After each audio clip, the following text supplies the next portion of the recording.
కూటమి ప్రభుత్వానికి ఏపీ హైకోర్టులో ఈరోజు ఎదురు దెబ్బ తగిలింది. ఎందుకంటే సోషల్ మీడియా యాక్టివిస్ట్ ఆవుతు Sridhar Reddy garu remand police station వంటి పిటిషన్ని ఈరోజు ఏపీ హైకోర్టు కొట్టేసింది కంప్లీట్గా. ఇమ్మీడియట్గా శ్రీధర్ రెడ్డి గారిని విడుదల చేయాలని చెప్పేసి ఆదేశిస్తూ ఏపీ పోలీసుల తీరు మీద ఏపీ హైకోర్టు తీవ్ర అసహనం కూడా వ్యక్తం చేసింది. శ్రీధర్ రెడ్డి గారి అరెస్ట్లో ఏపీ పోలీసులు అత్యుత్సాహం కూడా చూపించారు అని చెప్పేసి న్యాయస్థానం గట్టిగా గడ్డిపెట్టింది. రిమాండ్ విధించినటువంటి కింది కోర్టు తీర్పును కూడా తప్పుపట్టింది ఏపీ హైకోర్టు. అదేవిధంగా అక్రమ కేసులో ఆవుతూ శ్రీధర్ రెడ్డి గారిని ఫిబ్రవరి 24వ తేదీన అరెస్ట్ చేసినట్టుగా ఉన్నారు విజయవాడ పోలీసులు. కింది కోర్టు అంటే విజయవాడ కోర్టు ఆయనకు మార్చి 10వ తేదీ వరకు రిమాండ్ కూడా విధించింది. దాని మీద ఏపీ హైకోర్టుకి వెళ్ళినటువంటి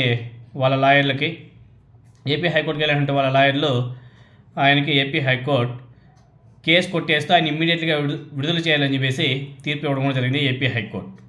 అదేవిధంగా పోసాని కృష్ణమురళి గారికి సంబంధించి కూడా కొన్ని కేసులని ఏపీ హైకోర్టు కొట్టేసింది. కొన్ని కేసుల్లో ఆయనకి బెయిల్ కూడా ఇచ్చింది. ఐ థింక్ రేపు ఆయన విడుదలయ్యే అవకాశం కూడా మెండుగా కనిపిస్తున్నాయి. అంటే కూటమి ప్రభుత్వం ఏ విధంగా అక్రమంగా అన్యాయంగా కేసులు పెట్టి ఇరికించాలని చెప్పేసి చూపిస్తుందో మనందరం కూడా చూస్తున్నాం. ఇక్కడ ఇంకొకటి ఏమంటే వైఎస్ఆర్ కాంగ్రెస్ పార్టీకి సంబంధించిన వాళ్ళు ఎవరైనా సరే అరెస్ట్ చేసి జైల్లో కోర్టులో సబ్మిట్ చేస్తే చాలు, ఇమీడియట్గా వాళ్ళకి రిమాండ్ ఇచ్చేస్తున్నారు. ప్రతి ఒక్కరు కూడా రిమాండే.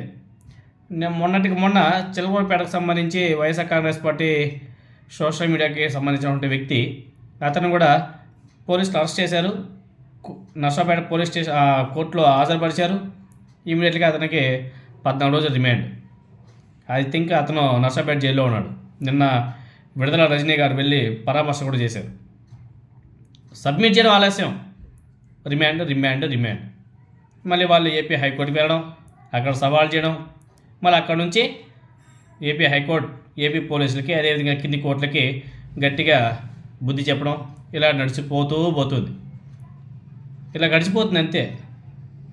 అక్రమంగా కేసులు పెట్టి ఏం వేధిస్తారు చెప్పండి? ఎన్ని రోజులని వేధిస్తూ ఉంటారో ఏమో మనకైతే అర్థం కావడం లేదు. ఈరోజు మీరు నేర్పించిన విద్య రేపు వైఎస్ఆర్ కాంగ్రెస్ పార్టీ అధికారంలోకి వచ్చిన తర్వాత వాళ్ళు కూడా చేస్తారు అలానే. దీనికన్నా ఇంకా ఎక్కువ చేస్తామని చెప్పేసి వాళ్ళు ఆల్రెడీ ఫిక్స్ అయిపోయారు. మీరు చేసిన ఓటే ట్రయల్ మాత్రమే, మేము అధికారం వచ్చిన తర్వాత మీ కథ ఏంటో తెలుస్తామని చెప్పేసి వాళ్ళంతా కూడా సోషల్ మీడియాలో బీభత్సంగా చేస్తున్నారు వాళ్ళు. ఎందుకంటే తెలుగుదేశం పార్టీ వాళ్ళు మొక్క నాటారు, చూపించారు. వాళ్ళు తెలుగుదేశం పార్టీ నాయకులు, జనసేన పార్టీ నాయకులు పరిపాలన అంటే ఎలా ఉంటుందో చూపించారు. వైఎస్ఆర్ కాంగ్రెస్ పార్టీ వాళ్ళు చూస్తున్నారు, అనుభవిస్తున్నారు.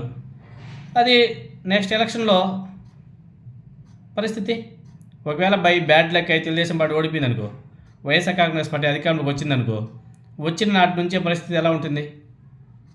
ఎందుకంటే వీళ్ళే కదా దారి చూపించారు, వాళ్ళు ఆ దారిలోనే ప్రయాణిస్తారు కదా. అవి మర్చిపోతే ఎట్లా? ఇప్పుడు ఎవరైతే అన్యాయంగా కేసులు పెట్టి వేధిస్తున్నారో నెక్స్ట్ వాళ్ళకి ఆ పరిస్థితి రాదా? జగన్మోహన్ రెడ్డి గారు కూడా ఇప్పుడు ఈ మధ్యకాలంలో ఒకసారి స్టేట్మెంట్ కూడా ఇచ్చాడు. సప్త సముద్రాల వెనకున్నా సరే తీసుకొచ్చి న్యాయస్థానం ముందే నిలబెడతామని చెప్పేసి కూడా చెప్పాడు. అవసరమా ఆయన దగ్గర నుంచి అటువంటి మాట వినిపించుకోవడం? ఎందుకంటే జగన్మోహన్ రెడ్డి గారు మాట మీద నిలబడే వ్యక్తి. ఆయన చెప్పాడంటే కంపల్సరీగా చేస్తాడు. అట్లా మర్చిపోతే ఎట్లా చెప్పండి? మొన్న నారా చంద్రబాబు నాయుడు గారు కూడా ఏదో చెప్పాడు, మనకన్నా వాళ్ళ సోషల్ మీడియా చాలా గట్టిగా ఉంది, కొంచెం ఇంప్రూవ్ అవ్వాలని చెప్పేసి కూడా వాళ్ళ కార్యకర్తలకి వాళ్ళ సోషల్ మీడియా వాళ్ళకి చెప్పాడు. కాబట్టి పరిపాలన చేసిన వాళ్ళు చేసుకుంటారు, అపోజిషన్ ఉన్న వాళ్ళు ప్రశ్నిస్తూ ఉంటారు. అంతే, అక్కడికే వెళ్ళిపోవాల. అంతేగాని ప్రశ్నించాలని చెప్పేసి వారి మీద కేసులు పెట్టుకుంటూ పోయారనుకో, ఫ్యూచర్లో కూడా పరిస్థితులు ఎలా ఉంటాయో మనకు తెలియదు కదా.